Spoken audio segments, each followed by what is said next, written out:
Kashmir life के live updates में आप तमाम नाजरीन का इस्तकबाल। आज दोपहर में एक एक्सीडेंट जो है वो टेंगपुरा बाईपास के पास हुआ। कई सारे विजुअल्स जो हैं उसके सोशल मीडिया पे वायरल है। आप तमाम लोग जो हैं उससे बखूबी वाकिफ होंगे। लेकिन उसके साथ साथ जो है वो तमाम मीडिया आउटलेट्स ने भी रिपोर्ट किया, खबरें जो है हर तरफ से शाया हुई। लेकिन उस एक्सीडेंट को अगर हम गौर से देखें तो ये एक नॉर्मल एक्सीडेंट नहीं नजर आ रहा है। ये एक्सीडेंट जो सीसीटीवी फुटेज भी आप लोगों ने देखी होगी, जो सोशल मीडिया पे हर तरफ से छाई हुई है, हर तरफ से वायरल हुई है, उससे भी ये साफ दिखाई देता है कि गाड़ी जो है वो नॉर्मल स्पीड पे नहीं चल रही थी। गाड़ी काफी तेज रफ्तारी से जो है आगे बढ़ रही थी। और जो सीसीटीवी फुटेज कई सारे एंगल्स से जो है वायरल हुई है, एक से दो सीसीटीवी फुटेज जो है वो पब्लिक डोमेन में आई है, उससे ये दिखाई दे रहा है कि एक से दो गाड़ियां, या कहीं कहीं ये भी बताया जा रहा है कि दो से तीन गाड़ियां जो हैं वो आपस में चल रही थी। और ऐसा भी बताया जा रहा है कि वो जो गाड़ियां हैं वो रेस कर रही थी, एक दूसरे के साथ compete कर रही थी। और उसके बाद जो है जो गाड़ी, एक थार गाड़ी थी, वो चला रहे थे और उनसे कंट्रोल हो नहीं पाया, जिसकी वजह से जो है वो बाद में टकरा गई। पहले वो डंपर से टकराई, उसके बाद जो बाईपास पे डिवाइडर लगा है उस डिवाइडर के साथ जो टकरा गई।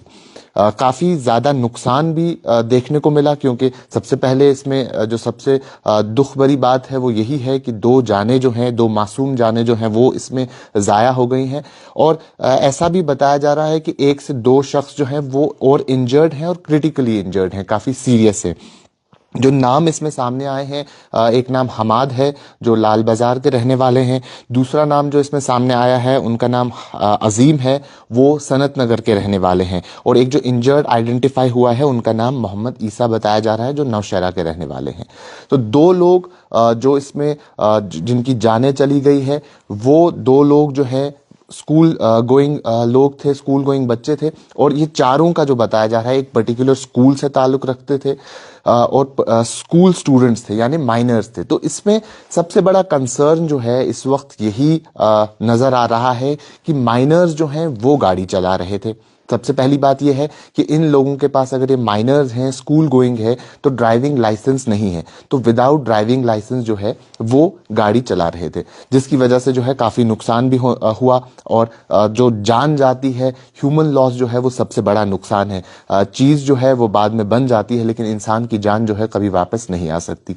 उसके साथ साथ एसएसपी ट्रैफिक जो है उन्होंने भी इस चीज पे स्ट्रेस करते हुए कहा कि it is not humanly possible कि हम कंटिन्यूसली एक दिन में 10,000 गाड़ियों का चालान करते रहें।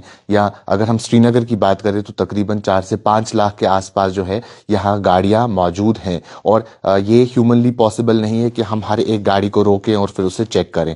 तो कहीं ना कहीं ये रेस्पॉन्सिबिलिटी, जैसा उन्होंने भी कहा कि ये रेस्पॉन्सिबिलिटी सबसे पहले पेरेंट्स पे आती है। पेरेंट्स पे किस तरीके से रेस्पॉन्सिबिलिटी आती है, जैसा आप सब लोग भी बखूबी जानते हैं कि अगर स्कूल गोइंग है, 12th क्लास तक जो बच्चा है वो 18 साल की उम्र पाता है, तो 18 साल के बाद जो है उसे ड्राइविंग लाइसेंस हासिल होता है। तो अगर स्कूल गोइंग चिल्ड्रन है तो क्यों ये अपनी पर्सनल व्हीकल का इस्तेमाल करते हैं जबकि इनके पास लाइसेंस नहीं है। तो सबसे पहली रेस्पॉन्सिबिलिटी जो है पेरेंट्स पे आयद होती है कि पेरेंट्स को जो है स्ट्रिक्ट मॉनिटरिंग रखनी चाहिए।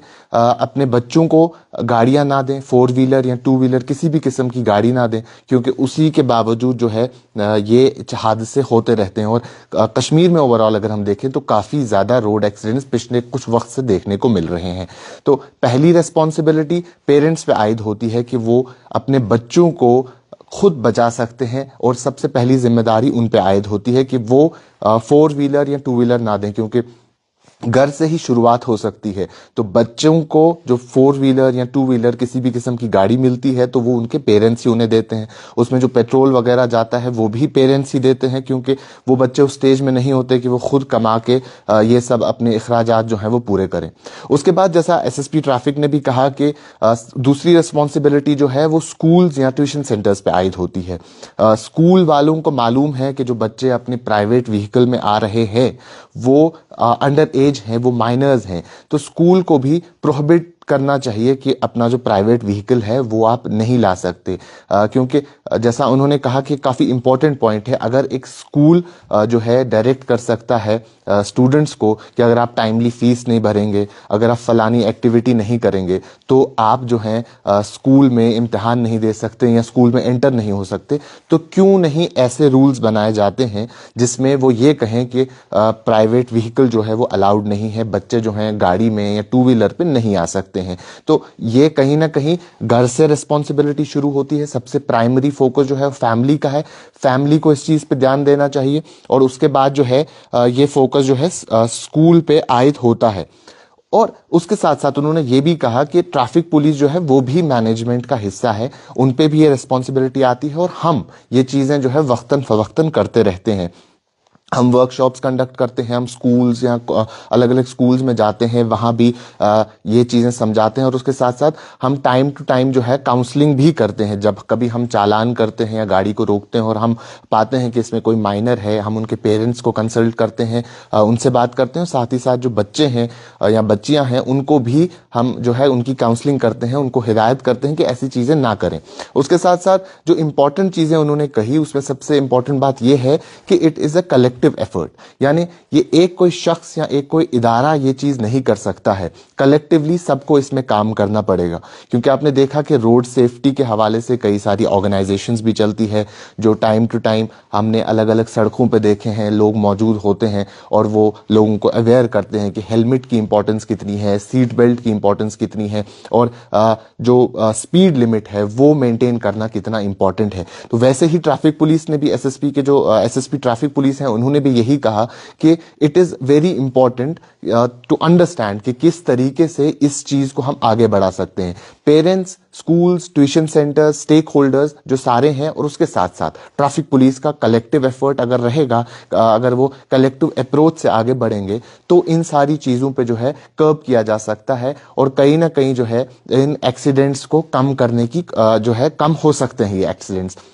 उसके साथ साथ जैसा मैंने रोड सेफ्टी की बात की, ये हमारे जहन में भी रहनी चाहिए। ये बातें ये काफ़ी इंपॉर्टेंट है, क्योंकि हम डे टू डे बेसिस पे अगर हम अखबार देखें, कोई भी अखबार की वेबसाइट देखें, तो हर दिन हमें 1 से 2 एक्सीडेंट्स तो देखने को मिलते हैं। ये एक्सीडेंट्स क्यों होते हैं, इनके पीछे क्या वजह है, ये जानना भी काफ़ी ज़रूरी है और ये समझना भी काफ़ी ज़रूरी है। क्योंकि एक्सीडेंट आपकी गलती से भी हो सकते हैं, सामने वाले की गलती से भी हो सकते हैं। जैसा इस पर्टिकुलर इंसिडेंट की अगर हम बात करेंगे, आप सब भी जानते होंगे कि इसमें भी हमने देखा कि जो स्पीड है वो क्लियरली दिख रही है कि नॉर्मल स्पीड नहीं है, जैसी स्पीड रहनी चाहिए वो स्पीड काफी ज्यादा लग रही है, और ओवर स्पीडिंग जो है एक इशू है। एसएसपी ट्रैफिक ने भी ये बात कही कि अगर शायद स्पीड थोड़ी कम होती तो शायद जो है इनकी जान बच सकती थी, ये जान इनकी हमें गंवानी नहीं पड़ती। तो वो भी एक रीजन है इस सब में। और उसके साथ जैसा उन्होंने कहा, जैसा मैं आपको बार बार कह रहा हूं कि अवेयरनेस प्रोग्राम्स होते रहते हैं, लेकिन इसमें हमें कलेक्टिवली ये सी चीज सोचने की काफी जरूरत है कि हर चीज की शुरुआत जो है वो घर से होती है। तो सबसे पहले अगर हम अपने आप को, अपने आसपास के लोगों को इसके बारे में अवेयर करें, उन्हें समझाएं कि किस तरीके से जो है इन चीजों को अवॉइड किया जा सकता है, तो शायद आने वाले वक्त में जो है ये तमाम चीजें हमें देखने को नहीं मिलेगी। वही बात उन्होंने भी कही कि हम स्कूल्स में भी जाते हैं, हम प्रेजेंटेशंस देते हैं, हम अवेयरनेस प्रोग्राम्स चलाते हैं, लेकिन it is not humanly possible. मैं फिर से बता रहा हूं कि ये पॉसिबल नहीं है एक पर्टिकुलर डिपार्टमेंट के लिए कि वो श्रीनगर जैसे बड़े शहर की अगर हम बात करें, जहां तकरीबन 4 से 5 लाख गाड़ियां मौजूद हैं, वो एक एक गाड़ी को रोकें और एक एक गाड़ी को चेक करें। और उसके साथ साथ हम दिन में 10,000 गाड़ियां या 20,000 गाड़ियां जो है वो सीज नहीं कर सकते हैं, जो कि वो फैक्चुअली करेक्ट बात भी बता रहे थे। और उसके साथ ये चीज, जैसा मैंने फिर से कहा कि ये चीज समझना इंपॉर्टेंट है कि ये चीजें हो क्यों रही है। अगर हम माइनर्स के हाथ में गाड़ियां देते हैं, जैसा हम इसे कहते हैं कि गर्म जोशी रहती है इस उम्र में, उतने ख्याल नहीं रहते हैं, तो सोशल मीडिया भी इस वक्त इसी डिबेट और डिस्कशन से भरा हुआ है कि ये गलती है किसकी। जान तो चली गई, जो नुकसान उन फैमिलीज का होना था वो तो हो चुका है, और काफी ज्यादा ट्रैजिक नुकसान है, क्योंकि किसी के घर से एक मासूम से बच्चे की जान जाना छोटी बात नहीं है, बेरेबल पेन नहीं है। उनके माँ बाप पे क्या बीत रही होगी वो वही बेहतर जानते हैं। लेकिन क्या ये हम पे ये रिस्पॉन्सिबिलिटी आयद नहीं होती? क्या ये पेरेंट्स पे रिस्पॉन्सिबिलिटी नहीं आती है कि वो अपने बच्चों को सही तरीके से गाइड करें? वो हर जिद उनकी पूरी करने की ज़रूरत नहीं है। और किस उम्र में गाड़ी मिलनी चाहिए, किस उम्र में जो है मोटर बाइक मिलनी चाहिए, वो समझना इंपॉर्टेंट है। अगर हम वो चीज़ समझें, वो चीज़ अप्लाई करें, तो शायद आने वाले वक्त में हमें ये चीज़ें देखने को नहीं मिलेगी। स्पीड का ख्याल रखें। और इसके साथ साथ मैं ये चीज़ भी बता दूं कि हर जगह हम देखते हैं सड़कों पे, वो हाईवे हो, वो सिटी हो, एक स्पीड लिमिट का बोर्ड लगा होता है, डाइवर्जेंस का, स्पीड लिमिट का, गाइडलाइंस का जो है बोर्ड मौजूद होता है। तो हर वो जो बोर्ड मौजूद होता है कि इस पर्टिकुलर एरिया में 60 की स्पीड या 40 की स्पीड जो है वो रखी गई होती है, वो उस ट्रैफिक को मद्देनजर रखते हुए, उस सड़क को मद्देनजर रखते हुए, उस हाईवे को मद्देनजर रखते हुए वो तमाम चीज़ें जो है वो उसके बाद प्रोसेस की गई होती है, और उसके बाद जो है वो आपको वो पर्टिकुलर बोर्ड मिलता है। तो उन चीज़ों को फॉलो करना जो है काफ़ी ज़्यादा इंपॉर्टेंट बन जाता है, क्योंकि जहां 40 की स्पीड लिमिट है, इसका मतलब है वो बिजी रोड होने वाला है। आपकी गाड़ी जो है फिर इस रोड पे कंट्रोल नहीं हो पाएगी अगर आप ज़्यादा स्पीड रखेंगे। और वही चीज़ आज के इस इंसिडेंट में भी हमको देखने को मिली कि स्पीड लिमिट इतनी ज़्यादा, स्पीड जो है इतनी ज़्यादा थी कि जो ड्राइवर, जो वो गाड़ी चला रहे थे, वो मासूम से बच्चे, वो उसे कंट्रोल नहीं कर पाए। और वो कंट्रोल ना हुआ, सबसे पहले वो डंपर के साथ जो है हिट हो गई, और उसके बाद इतनी इतनी रफ्तार उस गाड़ी में थी कि डंपर को हिट करने के बाद भी वो जो डाइवर्जेंस लगे हुए थे वहाँ, जो बैरिकेड्स लगे हुए थे, जो पार्टीशन कर रहा था हाईवे का, उसके साथ टकरा गए। और वो हालत भी आपने देखी है कि वो कितनी ज़्यादा बुरी हालत थी। और उस गाड़ी को अगर आप तस्वीरों में भी देखेंगे तो इंसान खौफ खा जाता है। तो ये सारी चीज़ें हमें जहन में रखना काफ़ी ज़रूरी है।